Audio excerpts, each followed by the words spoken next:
Chase Luhaki here at the Blue Futon reviewing Lourdes. So this is a documentary that was filmed probably in like 2017 and 2019, released in 2019, released in America in 2021. I think this is a re-release in 2023. But if you've never heard of Lourdes, France, it's a city in France that in 1858, the Virgin Mary met a local woman, I believe by the name of Bernadette.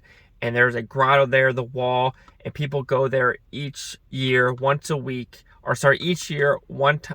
each year, there's a week pilgrimage in Lourdes, France, and this is where they go to touch the wall, try to get healed, pray for this whole pilgrimage. Did I like the documentary? I absolutely did. It brought back some memories of the past. My sister going there with my mom for cancer.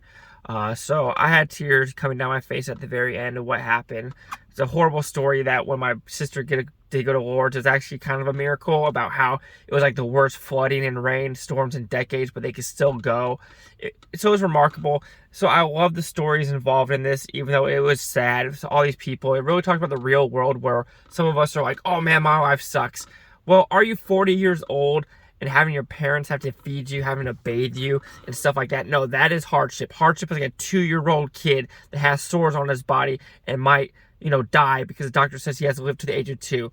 So there were some stories in there where I wasn't comfortable with, just because you look at the real world stuff of like a 2-year-old.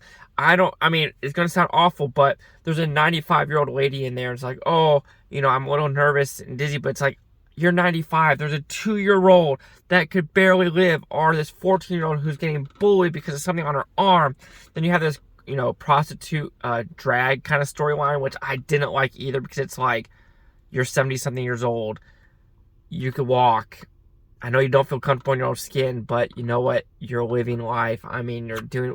So, yes, I have some issues with some of the stuff, and even with real world today of like, oh, you misgendered me, or that's not my pronouns, how dare you, and these TikTok fuckers are crying everywhere. It's like, yo, you don't know what real struggle is. Try to talk to a kid with cancer and their parents.